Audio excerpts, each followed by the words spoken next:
The call came while I was halfway through dinner. Your niece was found alone at JFK. 30 minutes. No guardian. No explanation. I froze, fork suspended in mid-air. The officer's voice was clipped, professional, but beneath it I heard judgment. My chest tightened. 30 minutes. In a terminal where strangers brush past like shadows, where children vanish without a sound. I drove without thinking. The city blurred. When I saw her, small, shaken, clutching a stuffed bear she must have brought for comfort, I felt something crack inside me. She didn't cry, she didn't complain, she only whispered, "She left me, Uncle. She just left." Her mother, my sister-in-law. I checked my phone. Social media glittered with her posts. Cocktails by the pool in Florida, sunglasses, tan lines, hashtags of freedom. Freedom bought by abandonment. And I realized this wasn't carelessness. This was contempt. My brother always carried the label she branded on him. Monster.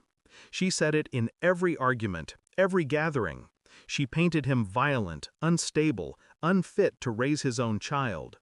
I believed pieces of it once. He was cold, rough around the edges, quick to silence instead of comfort. But a monster? No. That word was hers. A weapon she repeated until people nodded along, too tired to question. Now, watching his daughter's small frame tremble in that crowded airport, I wondered how much of his silence had been survival. Because monsters don't abandon children in terminals. Monsters don't trade safety for vacations. I called him. The line was quiet when I told him. Just breathing at first. Then a low voice, steady and raw. She left her alone? Yes. She said I was dangerous, that I couldn't be trusted. And she did this? I had no answer, but my silence was enough. I didn't confront her right away. Confrontation feeds liars. I needed evidence. Her digital trail was easy to follow. Airline receipts confirmed the timing. Photos posted at the exact hour his daughter stood alone in the terminal. I went deeper. Phone records, messages, hidden conversations with men I didn't recognize. Nights spent elsewhere while my brother stayed home branded as the threat. Every detail sharpened the picture. She wasn't careless. She was deliberate. A double life dressed in excuses, fortified by lies. I watched her carefully when she returned from Florida, all sunburnt smiles and rehearsed laughter. She hugged her daughter with arms that looked like cages. The girl didn't hug back.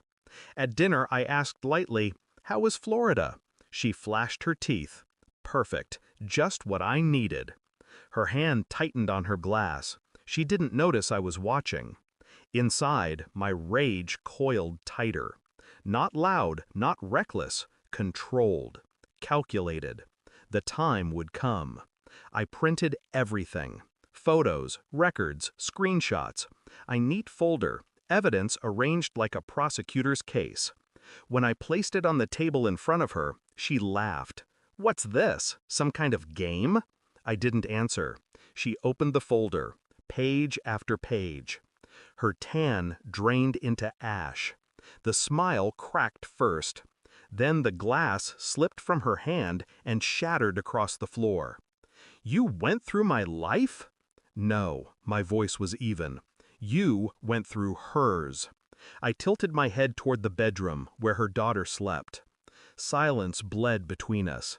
Her lips parted. Excuses fumbled, died in her throat. For the first time, she looked small, cornered. She begged at first, "You don't understand. I needed space. I needed freedom."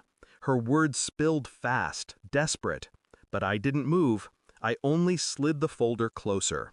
Read it again. Her hands shook. Tears came, not for guilt, not for love, but for herself. She saw what I held.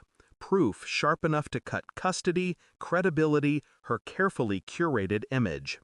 I leaned in, voice low. "You called my brother a monster. But tonight, everyone will see who the monster really is." Her breath hitched. The silence after was worse than any scream. The next morning, I delivered the folder. Authorities, lawyers, the people who don't flinch at truth when it's written in black and white. My brother arrived later. He stood in my doorway, eyes red but steady. When I told him what I'd done, he only nodded once. No thanks, no tears, just a quiet acknowledgement between men who understood the cost of silence. His daughter ran into his arms. This time, she didn't let go. I watched from the doorway, detached. No pity for her mother, no forgiveness. Some betrayals are so deliberate, they erase the bond entirely. She abandoned her child. She abandoned her mask. Now all she had left was exposure. I closed the door behind me with a final thought. She feared the wrong monster. Thanks for watching. Don't forget to like, share, and comment. Subscribe now to Cheating Stories Insight World for more amazing stories.